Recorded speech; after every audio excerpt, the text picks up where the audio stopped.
Questions for Coach Oats, please raise your hand. We'll start up front. Ryan Henderson, NBC 13 in Birmingham. Coach, I know it just ended, but I'm talking to your athletic director, the fans. It seems like this is the beginning of something special, and this isn't just a one-time thing for Alabama. What's the message to the fans that, after this run? Yeah, I want to thank them. They've really supported us since we've gotten there. They've gotten behind us. When I took the job, a lot of people said it was a football school, but there's a large contingent of basketball fans. There's no reason you can't be both. Florida, we'll see if UConn wins it on Monday. If they go ahead and win it on Monday, I think they'll be the first team since Florida to win back-to-backs. Florida's a pretty good football school. They became a pretty good basketball school. I think we proved you can be good at both.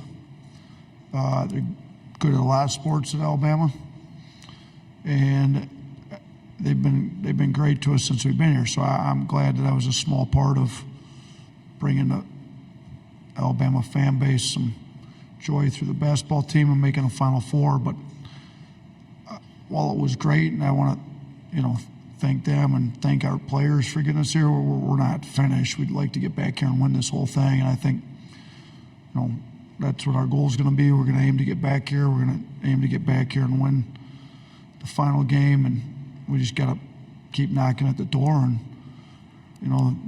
ask for them to continue to support us like the way they've been, and we'll continue to put a winning product on the floor for them. On the left side, second row, Adam. Great. Nate, Adam Zagoria, congratulations on a great season.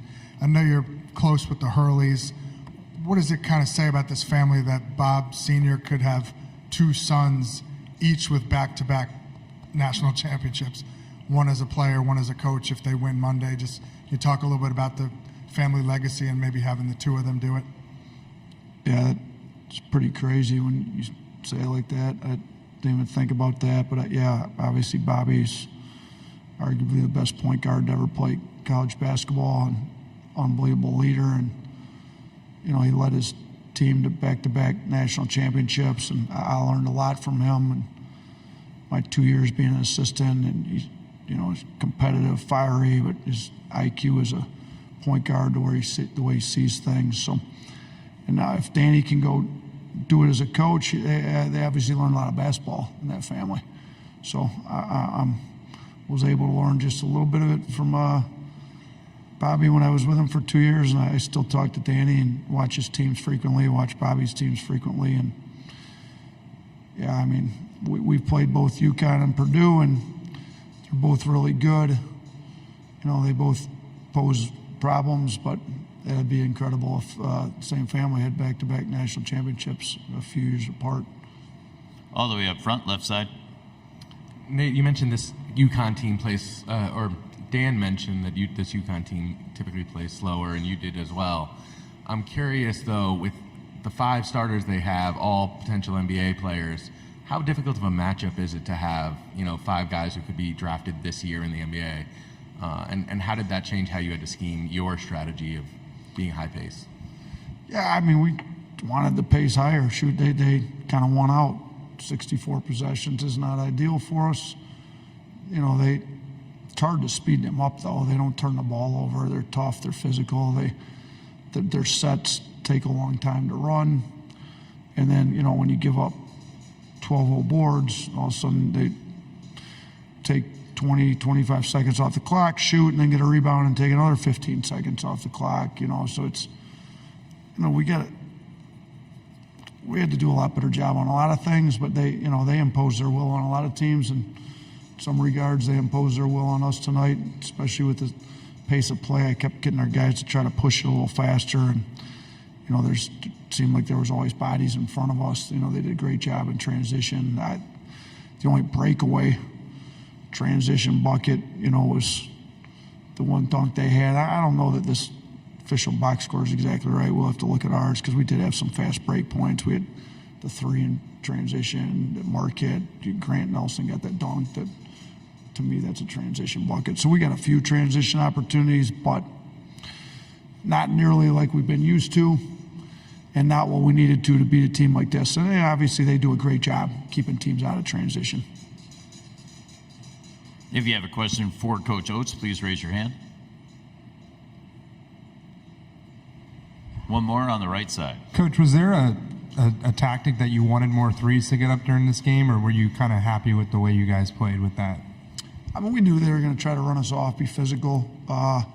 We needed, Pringle does a great job getting shooters freed up. We don't really put him down in the paint where Klingon can just hang out in the paint.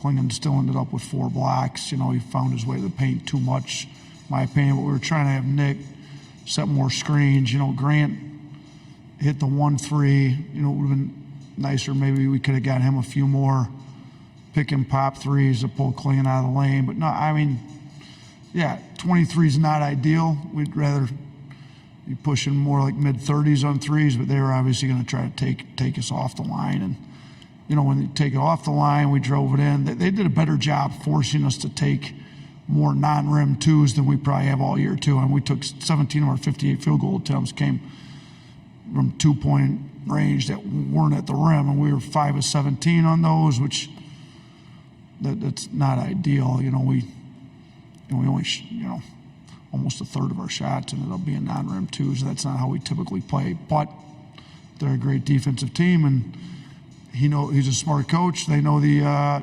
numbers like we do, and that's what they want teams to take, and they forced us to take way too many of them. Is there a final question?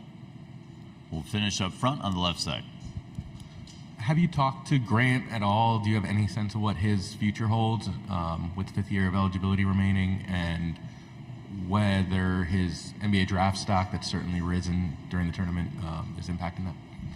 Yeah, I'm sure his draft stock's risen in the tournament, particularly how he played against was it Carolina, I believe, where he had 24, 12, and 5. I think he's one of 4 players in the history of the tournament to do that against a single-digit seed. I think somebody told me it was him, Shaq, Tim Duncan, and Channing Frye, so it's pretty good company. So, that game followed up by this one, 19 and 15. His stock's risen. I guess we're going to have to sit down and evaluate how much it's risen. Will he get drafted? Where would he get drafted? Does he want because I'd love to have him back. I know that, but I've always said you do what's right by the player, by the person, and if he's got a great situation and makes most sense for him not to come back, I'm all for it. Noah Clowney, nobody thought he'd be back or be gone after 1 year, and ends up going 21st in the draft last year. So if Grant's stock rose enough to where it makes sense he leaves, I'll be the happiest guy in the world for him. If he feels like he needs another year of college, I'll open him or welcome him back with open arms. I'd love to coach him for another year, but we'll have to figure that all out in the next month or 2 or however long it takes to figure that out. We want to thank Coach Oats and congratulations on a great